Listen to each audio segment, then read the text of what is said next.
Good morning my friend. तो ये रहा गॉस डाइवर्जन थ्योरम पे बेस्ड न्यूमेरिकल। तो पहले मैं आपको रिकॉल कराता हूँ गॉस डाइवर्जन की statement del two V upon del X two plus del two V upon del Y two plus del two V upon del Z two बराबर minus minus times rho upon epsilon naught. ये volumetric charge density है, आप जानते ही होंगे। तो मैंने आपको एक सवाल दिया था, आप याद करिए। इसका पोटेंशियल था, दो प्लेट्स थी जिसका पोटेंशियल V1 है और V2, दोनों के बीच डिस्टेंस थी D, और V1 माइनस V2 की वैल्यू थी हमारी डेल्टा फाई। इंटरनेशनल जो होता है सिंबल वो फाई होता है पोटेंशियल दिखाने का। वैसे तो हम फ्लक्स दिखाते हैं, काइनेटिक एनर्जी का T होता है इंटरनेशनल सिंबल। तो सवाल में हमसे ये पूछा था कि इस बीच में चार्ज है बहुत सारा। इस पूछा है कि इसमें चार्ज डेंसिटी कितनी हो ना, कि इलेक्ट्रिक फील्ड किसी भी एक प्लेट पे ज़ीरो हो जाए।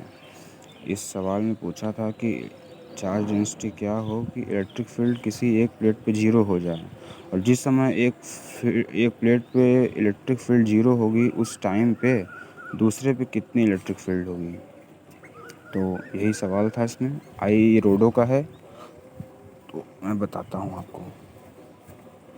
तो हम लोगों ने मान लिया कि चार्ज डेंसिटी ऐसे इस तरह वेरी कर रही है, मतलब खड़ी खड़ी ऐसे ऐसे प्लेट्स लगाई गई होंगी, तो इस एक्स एक्सिस के अकॉर्डिंगली मूव कर रही है।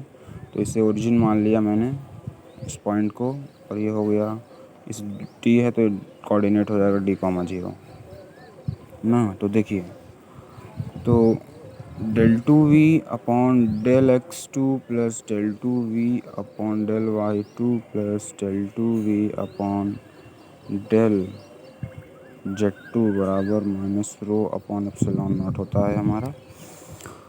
देखिए, इसमें वेरिएशन एक्स एक्सिस के अकॉर्डिंगली हो रहा है, तो इन दोनों का कोई मतलब ही नहीं है, जीरो खट्ट से हो जाएंगे।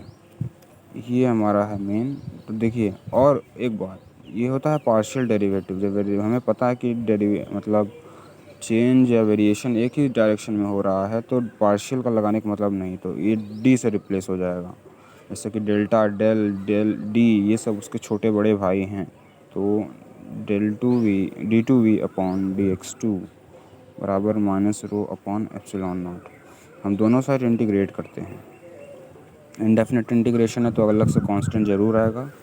तो हमारा यहाँ पे हो जाएगा D V upon D X बराबर minus rho upon epsilon naught X plus C1।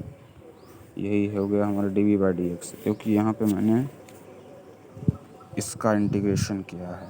तो देखिए माफ़ करिएगा, minus rho upon epsilon naught X plus C1। फिर से एक बार से इंटीग्रेट करते हैं तो हमें हमारा पोटेंशियल की वैल्यू पता चल जाएगी, minus rho upon epsilon naught X square upon 2 plus C1 X plus C2। Indefinite integration है तो कांस्टेंट आएगा ही आएगा। तो देखिए, हमने एक पोटेंशियल, चार्ज डेंसिटी, इन सब का ऐसे रिलेशन निकाल लिया। इस वाले प्लेट पे पोटेंशियल V1 है, इस वाले प्लेट पे पोटेंशियल V2 है। तो अगला बताते हैं।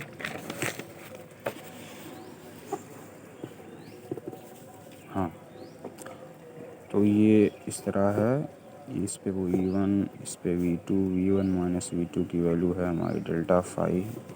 तो देखिए, तो हमारी जो पोटेंशियल की वैल्यू आई है rho minus rho upon 2 epsilon naught X square plus C1 X plus C2।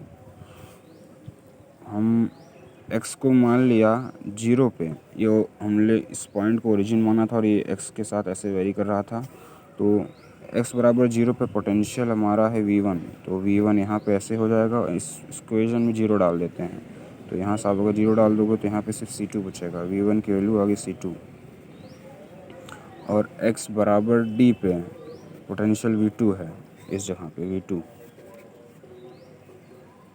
तो डाल देंगे इस इक्वेशन में D। तो V2 की वैल्यू हो जाएगी हमारी minus rho upon 2 epsilon not D square plus ये हो जाएगा हमारा C1D प्लस C2 की वैल्यू हम लोग निकाल चुके हैं, वो है V1।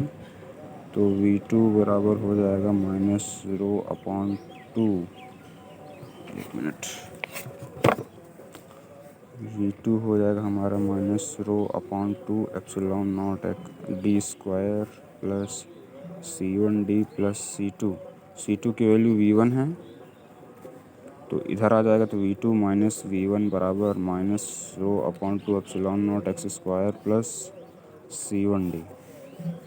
अब देखिए, और माइनस से मल्टीप्लाई करते हैं, V1 माइनस V2 हो जाएगा यहाँ पे हो जाएगा रो upon 2 epsilon naught X square minus C1D। देखिए अब V1 माइनस V2 के लिए डेल्टा फाई है, तो डेल्टा फाई बराबर rho X square upon 2 epsilon naught minus C1D। देखिए तो रो एक्स स्क्वायर कहाँ से आ गया बे, ये तो डी है, हाँ रो डी स्क्वायर।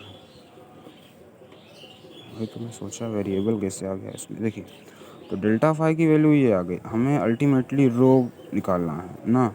रो कब निकलेगा, जब एक बार हमें C1 पता चल जाए। देखिए क्वेश्चन में कहा है कि इलेक्ट्रिक फील्ड एक पे 0 हो जाए, तो इलेक्ट्रिक फील्ड हमारी होती है माइनस dV/dx।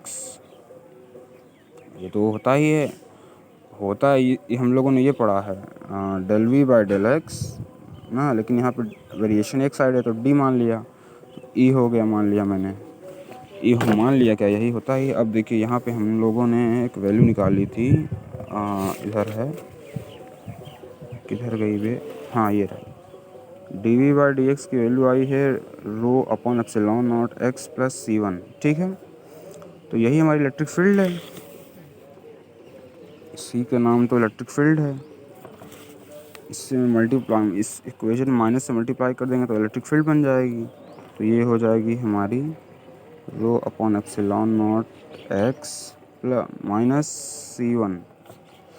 अब कह रहा है कि electric field at any one plate is zero, electric field किसी एक प्लेट पे ज़ीरो हो जाए। ठीक है, तो मान लिया मैंने ये दोनों प्लेट में किसी भी एक प्लेट पे इलेक्ट्रिक फील्ड ज़ीरो हो गई, मान लिया मैंने इस पे फील्ड ज़ीरो हो गई, एक्स की वैल्यू इस पर डी सपोज कर दिया मैंने, इलेक्ट्रिक फील्ड ज़ीरो, रो मान लिया मैंने कि दूसरी प्लेट पे जीरो होगा जो कि डी डिस्टेंस रखी है, तो rho D upon epsilon naught minus C1 को उधर ले आएंगे तो ये आ जाएगा rho D upon epsilon not.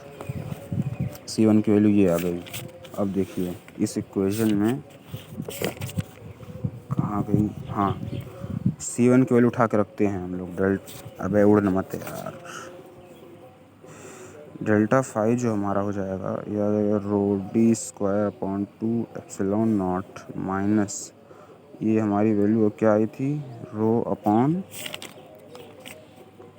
Row D, एक डी पहले से है अपॉन एप्सिलॉन नॉट, तो ये हो जाएगी डेल्टा फाई बराबर रो डी स्क्वायर माइनस, देखिए एलसीएम 2 एप्सिलॉन नॉट और 2 यहाँ पर चला जाएगा, तो ये हो जाएगा 2 rho D square upon 2 epsilon not.